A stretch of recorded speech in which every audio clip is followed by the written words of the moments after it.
I was browsing emotional confessions on Weibo when I stumbled upon a comment from my wife's alt account. I lost him, and every man I've loved since has reminded me of him.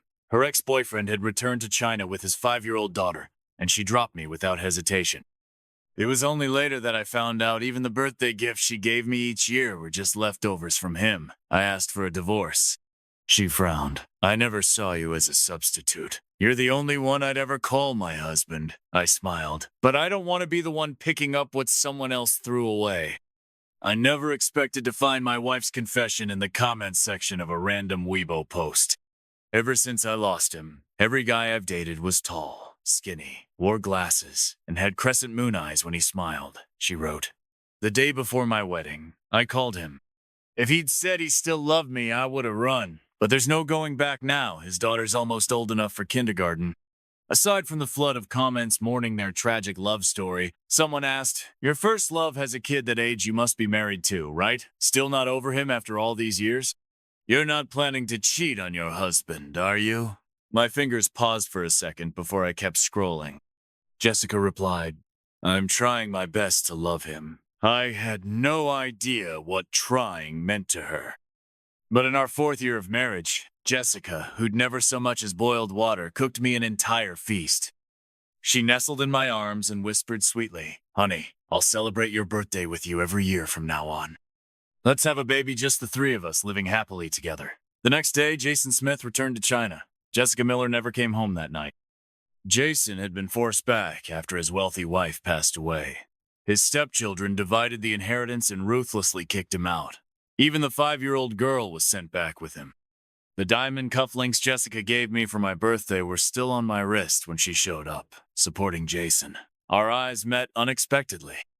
Jason, refined and elegant in his gold-rimmed glasses, said, "Mr. Luke, please don't overthink. Jessica just helped me out last night." Jessica cut him off. "No need to explain. Luke isn't the petty type." "All right," Jason said with a smile. They exchanged a look, completely ignoring my presence. When Jason finally went upstairs, Jessica suddenly seemed to remember I was there and walked over. It all happened so fast last night. Jason had a stomach bleed, and his daughter spiked a fever. There was no one else around I had to help. She reached naturally for my hand. "Honey, you're not mad, are you?" I shook her off and wiped my hand with a tissue. Jessica froze, her face clouding. "Luke Dawson, what's that supposed to mean?" "I already explained Jason and I are innocent. Let's get divorced," I said. Her expression went blank, like she couldn't understand why I'd say something like that. "Luke, you can't just throw out words like that in a fight." "Fine, I should have told you what happened last night. That's on me. But I swear, Jason and I, there's nothing going on." I smiled faintly. "Jessica, guess what? I saw your alt account on Weibo. What a coincidence, huh?" I had known about the account all along. Out of respect for her past and privacy, I'd never looked into it. But that night, I followed the trail from a comment and read every word, every photo. It all laid bare the unforgettable love she once had with Jason. I always thought she abandoned that account after the Miller family went bankrupt and Jason left her behind to move abroad. But to my surprise, the last update was just a month ago. Jessica had posted a picture of Disney at night, captioned, "Thought of you again. It's been so many years, and I still can't forget." "I'm pathetic," I said. "Jessica, you don't need to try to love me anymore. I'm done. Let's get divorced. Love doesn't need effort. Like with you, I fell for you the moment I met you." When I first met her, Jessica had already fallen from her pedestal, once adored by everyone, now rejected at every turn. I was just starting my business then. Her requested internship salary was steep, but I hired her anyway. A friend who knew the situation joked, "Don't tell me you've got a crush on her." Sure, Jessica's stunning, but she's neck-deep in debt. If you're thinking of marrying her, you better count your assets first. But I didn't think that far. I just wanted to repay a kindness in my own way. I told her, "You never loved me to begin with. You only married me because your mom told you to. I was selfish, using marriage to tie you down. Now that he's single again, maybe it's time we both faced how we really feel. Isn't that better?" Jessica didn't hesitate before denying it. "It's not that I stopped loving you. You're the one who doesn't love me anymore. Otherwise, why would you want to divorce me over something so trivial?" She sounded irritated. Yes, I used to be hung up on Jason, but that's all in the past. Those posts were just late-night emo venting. Once the emotion passes, it's over. Why are you still fixated on it? Maybe my heart had been hurting for too long. Because in that moment, I was able to ask calmly, just the past? Jessica, can you honestly say that during all these years of dating and marriage, there was ever a single moment when I held a higher place in your heart than Jason? Jessica opened her mouth but didn't say a word. I let out a bitter laugh. Jessica, you didn't even bother getting me new birthday gifts. They were just things he didn't want. I remember one birthday years ago. After work, I bought a small cake for myself. On my way out of the office, I ran into Jessica. She looked worn out, eyes dull. I thought something had happened, so I brought her to the flower bed downstairs, split the cake in half, and said, "Grandpa always said a bit of sweetness makes everything better." Jessica scoffed. Luke, did you pick up that cheesy line from a Taiwanese drama? Embarrassed, I brushed it off. Later, I found out Jessica was mocking how I talked like an old-school idol show character. I was an orphan raised by my grandfather. Though he loved me, I never wanted to be a burden. Even though the Miller family later sponsored me, I grew up knowing how to stand on my own. Outside of school and rare sleep, I was always working. I didn't have time to watch the dramas Jessica mentioned. When Jessica found out it was my birthday that day, she froze. Then she handed me a beautifully wrapped box and said, with a pouty warning, "If you don't take it, I'm throwing it away." Inside was a tie. That first year we met, she accidentally spent my birthday with me. I thought it marked the start of something real between us, but in the following years, she always had a reason to miss it. Still, every year, the day after, she'd give me a gift to make up for it. Until that night, when I saw photo after photo of those same gifts on her Weibo alt. They were all for Jason. She could never let him go, but her pride wouldn't let her beg him to come back. Every July 12th, Jessica would vanish to fly overseas and see Jason from afar, just to reassure herself he was still there. Jessica sat there, nervously picking at her manicure, repeating over and over, "It's not what you think, just let me explain." I waited patiently, but she couldn't give me a single decent explanation. Of course not, she was just being generous after making peace with herself, handing over gifts she never got the chance to give someone else, as if I was an afterthought. And yet, clueless me was deeply moved. The first year we were married, I took over the Miller family's defunct company and slowly brought it back to life. Magazines called me a business prodigy who repaid kindness tenfold. But only I knew I wasn't just doing it to repay a favor. I did it for the girl I loved with all my heart. Eventually, Jessica came up with an excuse. "Since you read my Weibo, you should understand that before you, I was always looking for Jason and other men. But you're nothing like him." She looked like the wronged one, eyes red with tears. "I never saw you as a stand-in. Even if I made mistakes before, didn't we agree on your birthday that we'd have a baby? That the three of us would live happily together? Then why were you still secretly in contact with Jason? Even if you two are truly innocent, Jessica, you're an adult. Don't you understand how it looks? A man and a woman alone together?" If she had called me to help, or even just given me a heads up, I might not have been this wrecked. And can you honestly swear to me you truly have a clear conscience? I gave her a bitter smile under her guilty gaze. "You make me feel like I never really had you. The moment Jason shows up, I'm doomed to lose." Just then, Jason came back downstairs, acting like nothing had happened. He sincerely apologized, taking all the blame himself. "I'm sorry, Mr. Luke. I've been overseas too long. Things are different over there. Everything just happened at once last night. Jessica has always relied on me. When she saw I was in trouble, she panicked. I apologize on her behalf." He then looked at Jessica. "Jessica, you and Mr. Luke have been married for years. Say something soft. There's no grudge that can't be let go between husband and wife." Every word hinted at how close they still were. And he had the gall to play the peacemaker as if he wasn't the cause of all this. I smiled at him. Jason looked pleased, like a teacher who finally saw potential in his student.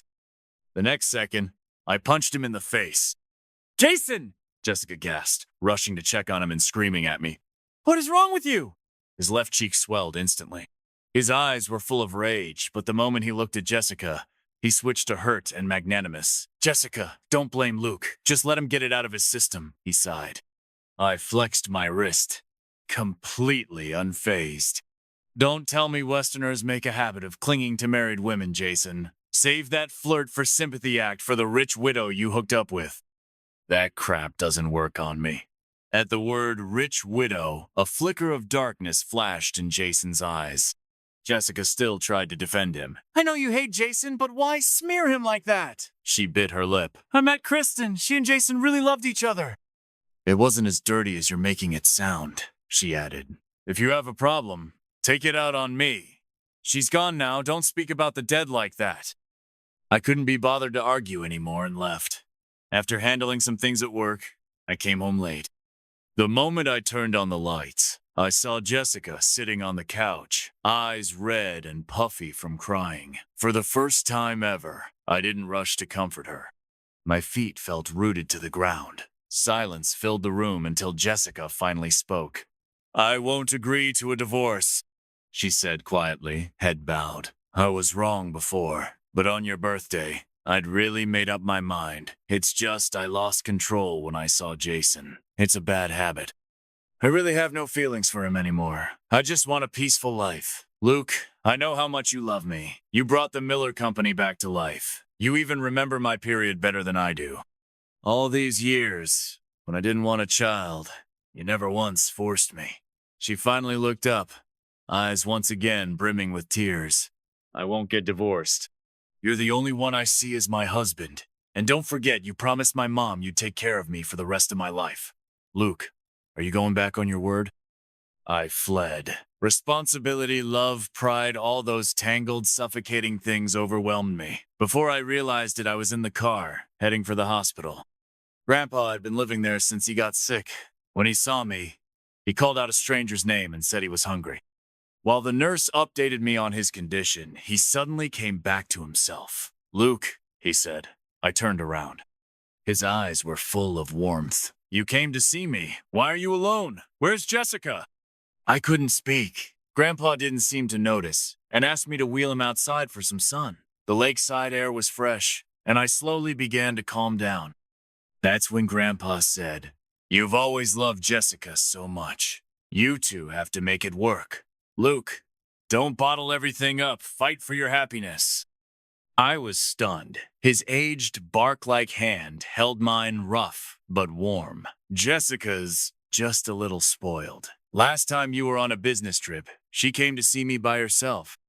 She told me how much she appreciated everything you've done. She won't let your love go to waste." I quietly wheeled him back to his room once he fell asleep. Just as I was about to leave, the doctor stopped me. "Have you thought about the treatment plan we discussed, Mr. Luke? Surgery carries a high risk of failure, but with conservative treatment, he might still have a few good years." I sat alone in the car for a long time, flipping through old photos and videos of me and Grandpa. When I opened the front door, the warm light inside felt like it belonged to another world. Jessica was in an apron, wearing oven mitts, holding a pot of soup, just about to place it on the table. When she saw me, she fumbled, cried out in surprise, and dropped it. The pot shattered.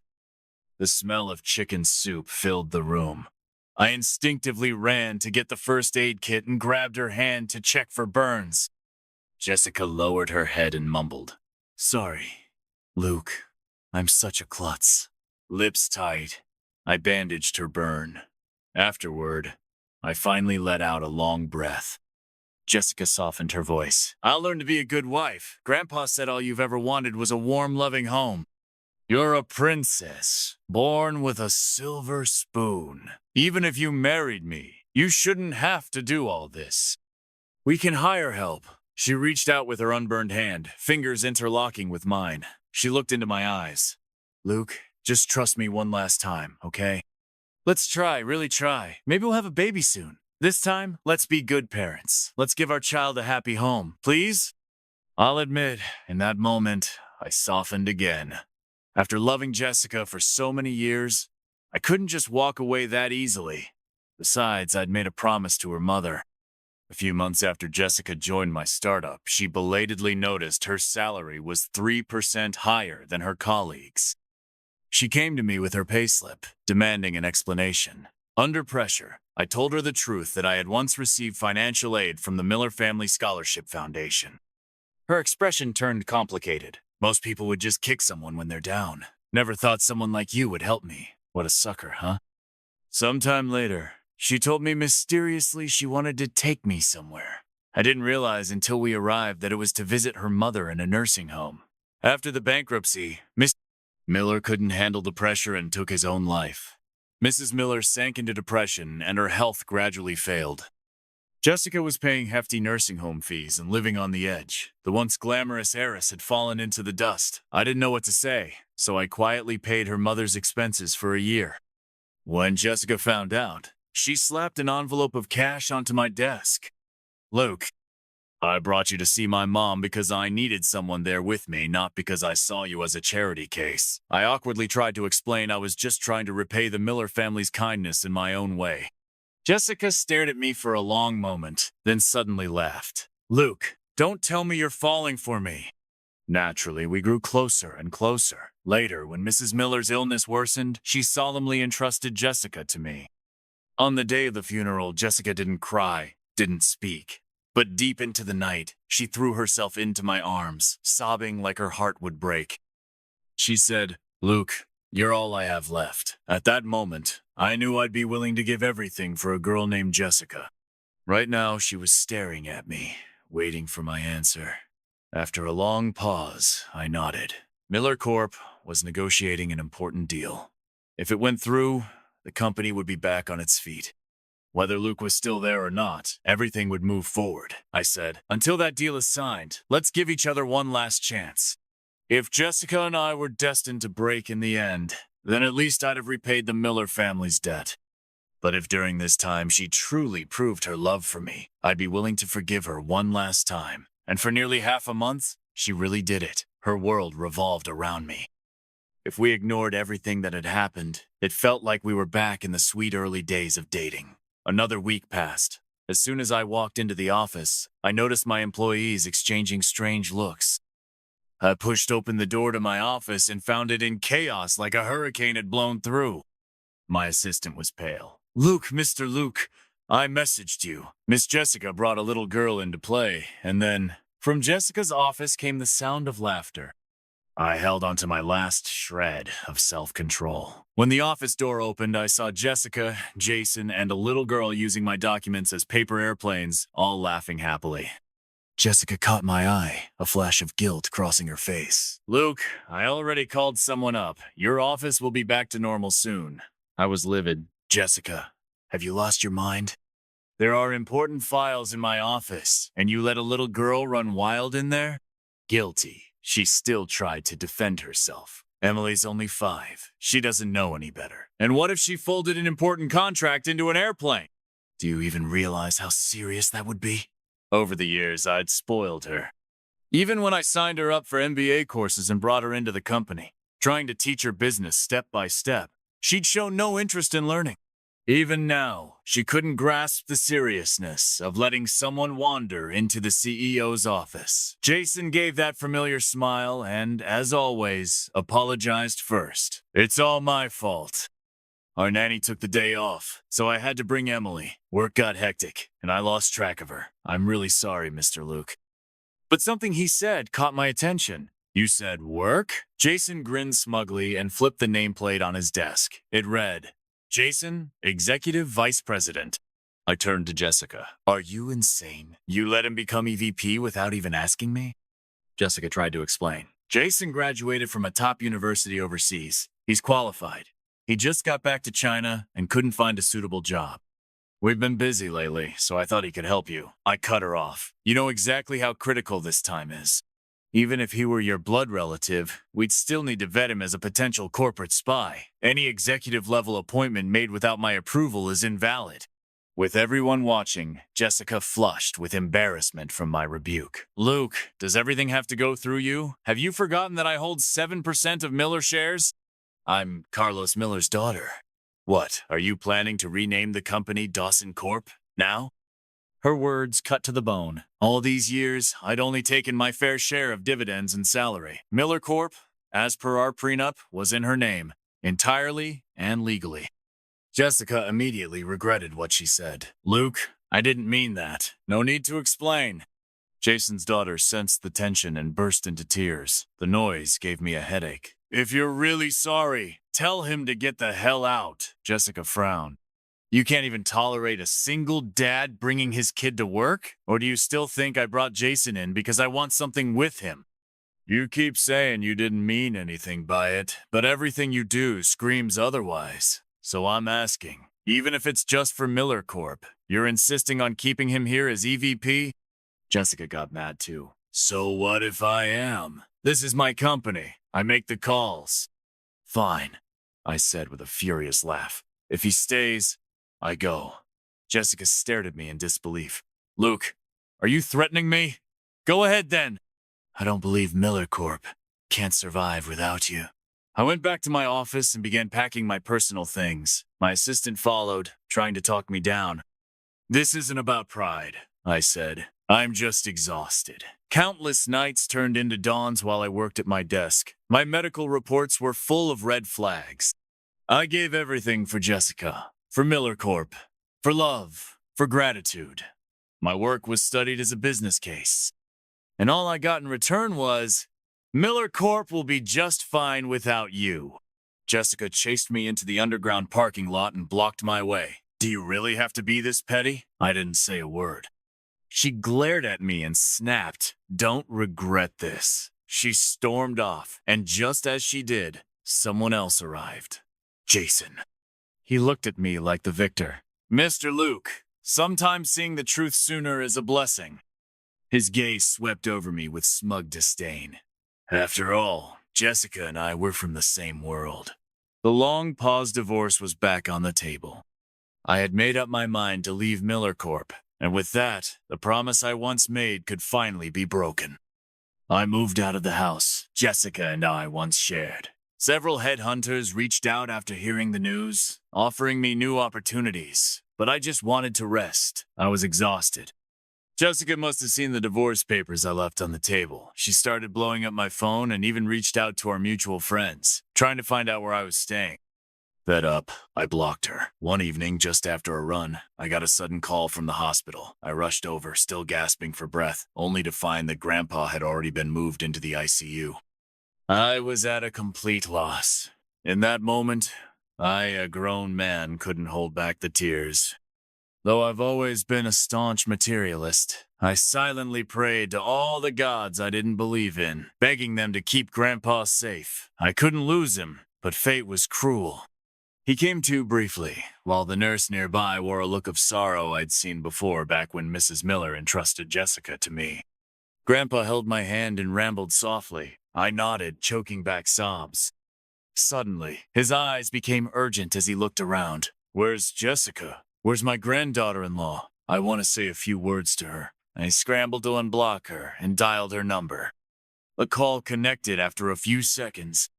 I opened my mouth to speak, but Jessica's cold voice cut in first. What? Unblock me when you feel like it? Call when you feel like it? Do you still think I'm your wife? My voice cracked as I spoke. Grandpa's fading fast. He wants to see you. Please come to the hospital. Hurry. Silence on the other end. I thought she was getting ready to leave, but then she let out a mocking laugh. What is this, Luke? Can't swallow your pride, so you're using this as an excuse to make peace?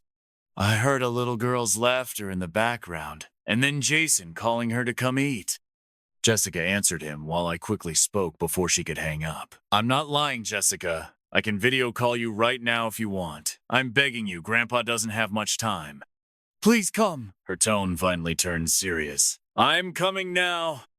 But she didn't make it in time. Grandpa started rasping, gripping my hand tightly before slowly closing his eyes. Still, Jessica hadn't arrived. I sat on the hospital floor until someone came running up to me. Jessica knelt in front of me, disbelief written all over her face. Luke, I didn't think it would be this soon. Why did you come so late? Jessica looked embarrassed. Emily suddenly had a stomachache and refused to let me leave, so Jason and I had to take her to the children's hospital. I was numb. Emily has her own father. What about my grandpa? His final wish before dying was to speak to you one last time. I laughed, but but it sounded worse than crying. Jessica, do you even have a heart? Even if I upset you, what did Grandpa ever do? No matter what happens, if it involves Jason, you always put me second. Jessica said nothing. At last, I said quietly, Jessica, let's get divorced. I really can't do this anymore. I won't take a single thing from Miller Corp, not even a piece of paper. If that's not enough, I'll walk away with nothing. Is that good enough? Jessica's tears fell like rain. I'm sorry, I agree. On the day of Grandpa's funeral, Jessica came too, but I asked a friend to stop her at the gate. She stood there like a statue and never left. Aside from my own company, I kept my word. I took nothing from Miller Corp. The day we walked out of the Civil Affairs Bureau, Jason was waiting with Emily. Emily ran straight to Jessica and looked up at her. Auntie, now that you're single, can I ask Daddy to chase you?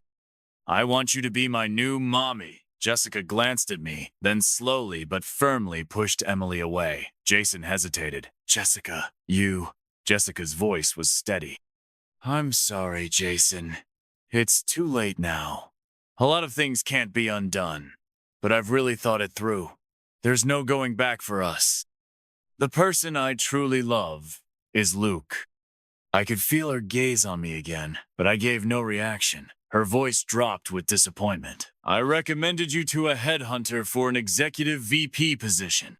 I want to take that role back from Jason. Jason was visibly shaken. Jessica, why are you saying this now? Didn't you divorce Luke so we could get back together? Jessica shook her head. It was all my fault. I was clinging to a beautiful past I couldn't let go of. But Jason, back when I was at my lowest, you were the one who abandoned me. It was Luke who pulled me out of the mud. Jason's face turned darker. Is this because I have a child? Emily looked confused. Is Emily not cute? How could Auntie Jessica not like me? Jessica shook her head again. Eric sent me a lot of things, including how you and Kristen met. Jason's face went completely black. Eric was the name of the eldest son of that American heiress. I didn't know what exactly he'd sent, but I bet it was juicy. For the first time, Jason didn't maintain his usual fake poise. He stormed off in anger. After he left, Jessica let out a bitter laugh. I was such a fool, loving a shadow of my youth. He changed long ago. For fame and fortune, he abandoned me and married Kristen. Now that Miller Corp is rising again, he's back trying to win me over. What a joke! Her eyes were filled with grief. I was such a fool. I threw away the one thing truly worth cherishing. I didn't block Jessica again. Every day, she flooded me with messages. I used to be teased by friends as the model husband. Back then, I found her scripted sweetness endearing. My assistant told me Jessica now delivered homemade soup to the front desk every day, waiting downstairs for hours before leaving. She sent me photos of her burned hands, but my heart no longer stirred. The day she insisted on seeing me face to face, something big happened. A major crisis hit Miller Corp. The deal we'd been working on collapsed after a leak to a rival company. Then, as if cursed, that competitor undercut several of our key partnerships in succession. One project Jason had initiated before leaving was still being pushed forward. No one dared override it without Jessica's sign-off. It ended in disaster. When Jessica saw me again, she had lost weight, her face pale, her voice was low. Luke, I'm begging you help me one last time. You put so much of yourself into Miller Corp. You wouldn't want to see it fall again. I shook my head. It's already done. There's nothing I can do. Jessica laughed bitterly, clutching her forehead. Forget it. I know you hate me. I shouldn't have come. I said, it's true. I won't help you. Miller Corp was never mine to begin with. Besides, I raised my phone to show her. Have you not seen the news? Or did they just not tell you? The news had just broken. Major crisis at Miller Corp board reports corporate espionage. Culprit identified as heiress Jessica's first love. Jessica stared at it blankly, as if she'd forgotten how to read. She was right about one thing: I used to be a bleeding heart burdened with too much responsibility. But I decided to change, so I stood up and left without another word. Miller Corp was gravely wounded and barely surviving, while rival companies, smelling blood, swarmed in for the kill. Former colleagues and subordinates came begging me to return, but I turned them all down. Jessica sent me a WeChat message. Feels like when my dad just passed away. I don't have anyone to rely on again. But Jessica, you once had someone and you were the one who broke him, pushed him away. Realizing Jessica would never take him back, Jason dropped the act. He accepted a huge bribe from a rival company and helped bring down Miller Corp, then fled with the money. But Miller Corp wasn't entirely full of fools. After reporting him, with Eric and others' help, Interpol arrested Jason during a layover in a small European country. He was extradited and charged with misappropriation of trade secrets. The scandal made headlines across the biggest social platforms in China. I remember our professor used Miller Corp. His comeback is a case study. Who knew it was this messy behind the scenes? A poor guy gives up all his shares to work for a rich girl, and she runs off to be someone's stepmom? Tsk, Miller Corp deserved to fall. Some things you just aren't meant to hold on to. People with talent always shine. Luke rose from being an orphan to where he is now, step by step. Let's all support Mr. Luke's own company instead. He just loved the wrong person proves that even deep love can't survive. Jessica, once so proud, became the butt of relentless online mockery. She snapped and sent cease and desist letters to more than a dozen netizens, which only made things worse. The backlash grew even harsher. Former employees told me she was falling apart, showing up to the office drunk, trying to drown her sorrows. She developed a drinking problem. One late night, Jessica called me drunk. I destroyed everything my father built. I ruined our marriage with my own hands. She sobbed. Luke, you don't want me anymore either. I have nothing left. I stayed calm. I'm not your therapist. You don't need to say this to me. But drunk Jessica didn't stop. Luke, can we get remarried? I told you the position of my husband was always yours. I chuckled. Jessica, I don't pick up trash. At this point, just having her number in my phone felt disgusting. With Miller Corp no longer my concern, I focused fully on my original company. My reputation in the industry was excellent, and people were eager to work with me. With years of experience behind me, my business grew rapidly and flourished. I started to open my heart again. I met a woman completely different from Jessica. She had been my junior back in school. She wasn't afraid to challenge me for the sake of the company. When I couldn't attend a meeting due to a stomach flare-up, she stepped in and won a major deal. She was dazzling, confident, radiant. Flashing a confident smile, she said, I'm doing my best to keep up with you, Mr. Luke.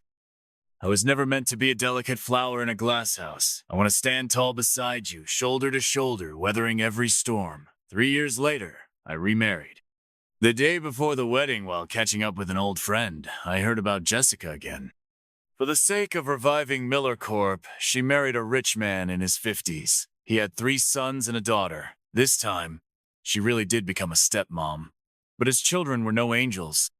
While pregnant, Jessica accidentally fell down the stairs and lost the baby. She could never have children again. My friend glanced at my face. I heard that guy's cheating again. Jessica hasn't kicked the drinking habit. Sometimes when she's drunk, she cries and calls your name. No need to tell me that, I replied. That mess wasn't worth remembering. As I turned back, my fiancée, still in her work clothes, strode toward me. I've got my own new life to live too. The past was past. No need to look back.